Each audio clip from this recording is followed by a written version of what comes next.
Hey guys, welcome back to Double D Vintage Baseball Cards. My name is Dylan, and I'm doing two VRs today. One is for Fast Breaks and Breakfast. Awesome channel, awesome guy. Go check his channel out.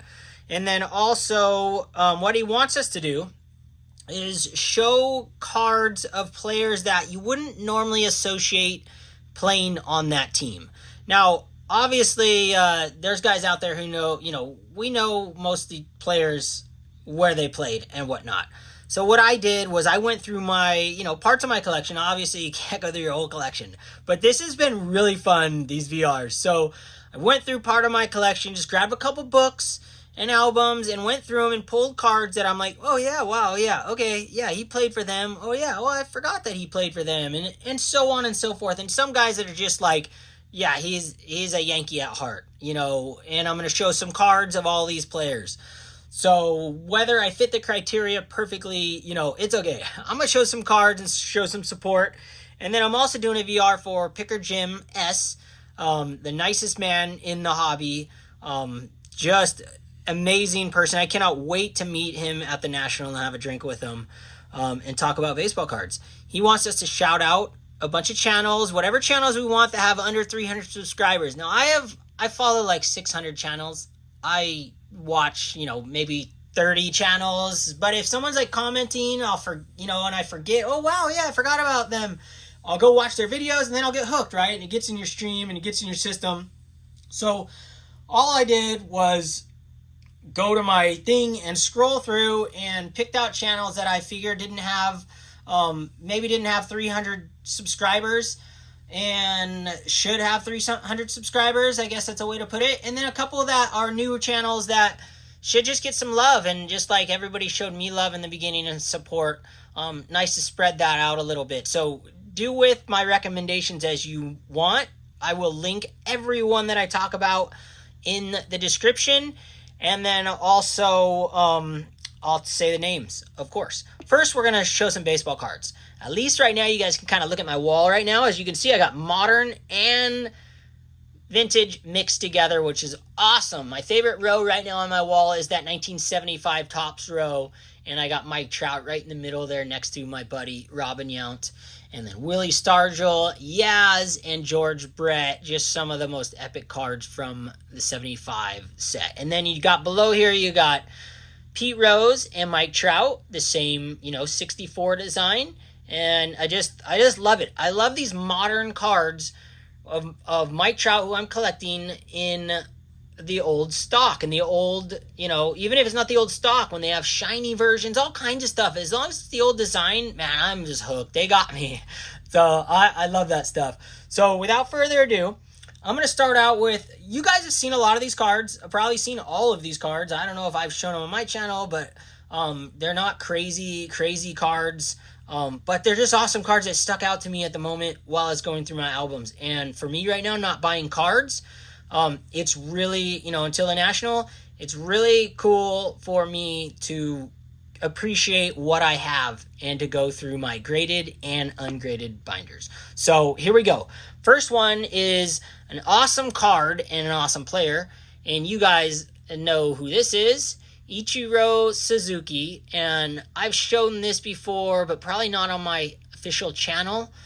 This is a PSA 9 2022 SP Rose Gold Refractor. Really, really awesome card in the flesh. And this one is numbered to 15 on the back. And the whole VR point right here is that we know him as a Mariners. I knew Ichiro as a Mariner. That's kind of all I ever knew him as. And then I came across this, I don't know, a few months ago. And I was like, oh my gosh, I forgot he even played for the Yankees. And here you go. So I got a 2012 Topps Update Gold. And you guys know I'm collecting gold. So just an awesome card to have in my collection. And this one is numbered, of course, to the year. So it just kind of fits in my collection perfectly. And yes, look at all the Mariners right there. And then he played for the Yankees. How many guys played for the Yankees? It's incredible. So that's kind of the main guy that's was a stunner to me. All the rest are more like, here, I'm going to give, let's see. Here's one that is kind of fascinating for me. Pedro Martinez. I honestly forgot that he played for the Dodgers. I don't even know. I didn't look at his stats. My buddy Adam would know exactly when he played for the Dodgers, whether how many seasons that was. Honestly, I have no idea. He wasn't my favorite player by any means, but I know him as a Boston Red Sox player. So cool to see this. And, I've had this card for so long. PSA 10, look at this old thing. That's a classic 1991 Upper Deck Final Edition. Kind of a must-have. I would just buy this card ungraded for like $2 if I were you. I would never buy this card graded. There's just no reason to. These are a dime a dozen. So, but awesome card nonetheless. And cool for me to be reminded, yeah, he played for the Dodgers. So I'm going to have to get Adam to get a couple of those Dodger ones. I know he's not a fan of that one in particular. Next one, I think that, now this one this is only relevant because I think Fast Breaks and Breakfast, I think he collects Jerry Koosman, or maybe he does not collect them, but he showed one in a VR recently, and I collect Jerry Koosman cards, and I just thought this was an awesome card when I was going through my 78s. As you'll probably see a few 78s in here. Shout out to John Wade Boggs fan. That's his favorite set. That's the one he started on. Just an awesome card of Kuzi right here in the full stretch. What a career he had as well. Just a fun guy to collect. Really awesome. He didn't start pitching until way late in life. I'm talking maybe even high school, maybe later. He was a farmer. And if my memory serves me correctly. And he never even picked up a baseball till way late in life. But yeah, he picked it up fast. He was incredible. All right, so the next guy is someone we know as, there'll be a couple Oakland A's players who I kind of know Ricky Henderson as an A's, athletics. I mean, this card to me, I've shared this before. It's just an awesome card, especially in the flesh. It's one of those Donruss Elite Legends, cards you never would pull as a kid, and if you did, you would just lose it. Numbered to 7,500. It's an awesome card. Really glad to have that in my collection. And Ricky played for every team under the sun. I mean, I don't have, let's see if I have a card with his stats on it. He played with so many teams, but this is a really iconic. He played for the Yankees. And this card in particular is probably my favorite Ricky, Yankees card right here. Just all the colors that match in this. The pinstripes on his sleeves and the pinstripes basically on the card itself. Really stunning card. I could show the 87 tops as well for my buddy Doug. He loves that card. But this one, to me, is Yankees all the way. So Ricky played for so many teams. He just wanted to play baseball. All Ricky wanted to do was play baseball, and he kept playing and playing and playing. So there we go. Another one, another awesome card. Next guy I'm going to show is a no-brainer, and this is pretty obvious. Hank Aaron played for the Brewers. One season, I believe, or a season and a half. I think one season. And, this is his 1976 tops, number 1. Graded in a 7. He also has a 75 top. So yeah, I guess he played for the Brewers a couple seasons. He has a 75 tops card, but I was going through this album and grabbed this bad boy right here. Record Breakers card. Nothing not to like about this card. There's everything I love about baseball cards. It tells you, most runs batted in lifetime, 2,262. And you look on the back, Babe Ruth is just under him. Lou Gehrig, Ty Cobb, Stan the Man, Jimmy Fox, and so on. Just legendary players. So, pretty awesome card right there. I really love this card. And, yeah, he played for the Brewers. So, let's see what else we got here. We've got some more epic Yankee stuff, of course. I know Reggie as A's and Yankees and Angels. So I got a card that represents all three, But first, I'm going to, I'll show you guys. I got the rookie back there signed on the wall in the A's uni. And then when he really had his magical, I mean, he was magical then too. It's just slamming it. But the Yankees he brought his own star to, as he said, he brought his own star to the Yankees. He didn't become a star in the Yankees. He was already a superstar. And this is a classic 1978 Topps. Just look at that knee just about hitting the ground. You know he just hit a bomb. I mean, what an epic card right here. The All-Star. I love the All-Star emblem in this set. Nothing really beats that little mini All-Star emblem. Otherwise, it's a pretty basic set. It's not my favorite. No offense, John. But I still love the cards, of course. But that emblem makes these 78 cards extra. They're my favorite ones in the set, of course. Look, he played for the Orioles in 76. I mean, Reggie was just magical. Super cool card right there. Then we got another Reggie right here.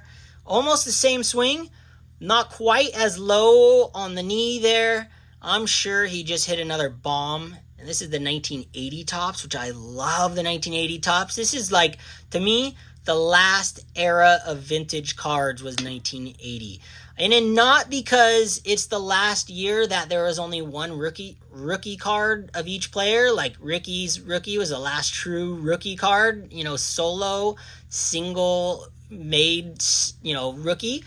But because it looks like an epic vintage card. To me, like this 1980s with the banners, the pennants, I love 1980s Topps. It's a really awesome set to me. It's really cool. The only thing these things are missing is if they had like the logo somewhere. It'd be awesome.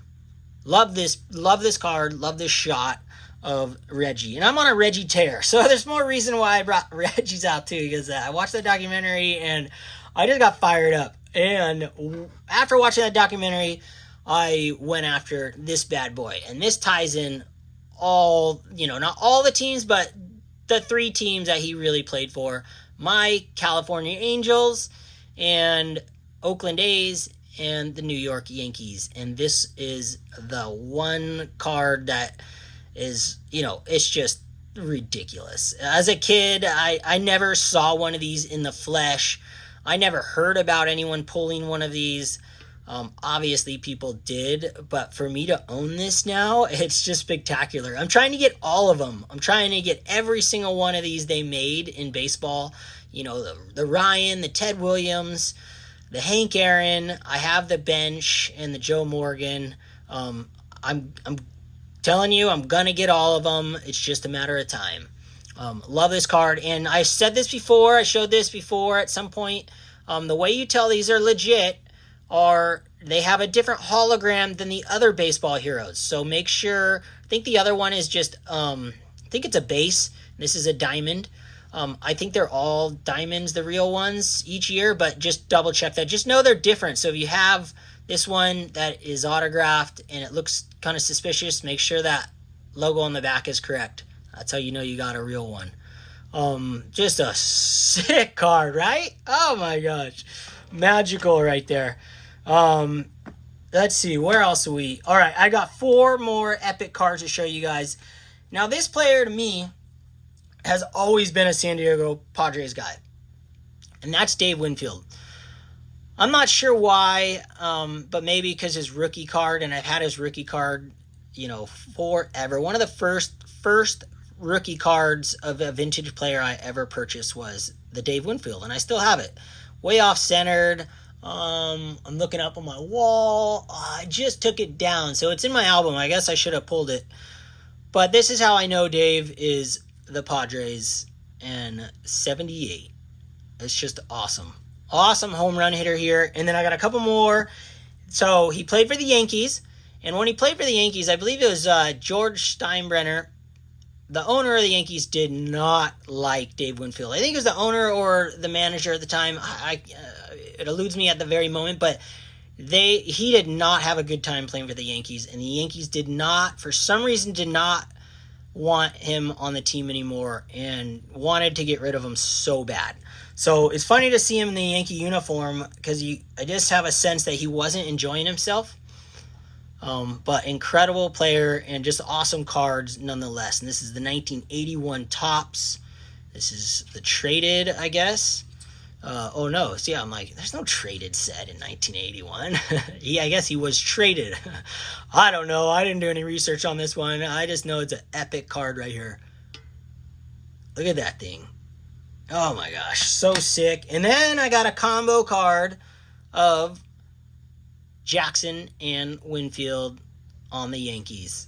They're probably just like talking about the coach or yeah, you know, probably just getting all pissed off and, you know, shooting the shoot, as they'd say. Oh, I love this card so much. Great combo card. Oh my gosh, just awesome. Really cool card right here. Okay, so that includes the baseball card portion of the episode. Now I want to do some shout outs. And the first shout out I want to do is 3D 80s kid John. He should have, you know, I don't want to just say everyone should have 1 million followers, because that's not really what this is all about. But John, 3D 80s Kids, puts so much work and time into his videos, and he does an excellent job. And they're very fun to watch. They're nostalgic, and it's just really enjoyable. And he's a really awesome guy. Next, we'll put Fast Breaks. And, you know, I'm not even sure if he's, you know, this is the VR I'm already doing, but I wanted to shout him out as well. Fast Breaks and Breakfast, awesome channel. I think he has less than 300. He could have more. I'm not sure. Concrete Buddy. I think Concrete Buddy's name is George. Sorry if I am wrong. And he just kind of started a channel, and I just realized that. He was always commenting on my videos, and I loved it. Really nice guy. Been really awesome to me all these, you know, for the last year. Vintage on Vintage, and that's Steve. Don't get confused with Steve. I think Vintage Card Steve, which he was awesome too. But this is Vintage on Vintage, and his name is Steve. Really awesome guy, really great channel. Next one, For Soft Corners, Joe. Really awesome channel, great guy. Scott Maz. I don't think he's been doing videos for too long. He's an awesome dude, always commenting on my videos. Check these guys out. And then you got Dom Staven Sports Cards. I don't know how... I thought he'd been on YouTube for like 10 years. So I was texting him the other day, and I thought I was like the new kid on the block. And he said, no, you've been on there longer. And I had no idea. He's a pro. He knows everything there is to know about, you know, old oddball stuff. Just really, really awesome dude. And he knows a ton about baseball. Also has a podcast called Solo Shots and a YouTube channel called Solo Shots. So please go check those out. And then the last one I want to give a shout out to is Mookie Chilson. He's been commenting on a bunch of people's videos, been in a bunch of live chats. He started a channel not too long ago, and I wanted to share some love, you know, send some subs his way. He has this epic wall of pinhole cards, which he doesn't realize, but I have a wall of pinhole cards. There's about 5 that I have pinholes on my wall right now, and that is over my desk, and I don't think anyone's seen it, but I pin them straight to my wall. They're just really cool. It's another spot I have just awesome cards. So with all that said, that's it. That's what I got for you guys today. I hope you guys enjoyed. I just have fun going through these cards again, the ones that I already own, and it's really making me organize things even more and just enjoy what I have for the time being until I get to the National and just go nuts. All right, guys, we'll catch you guys soon. Till next time, Shaka.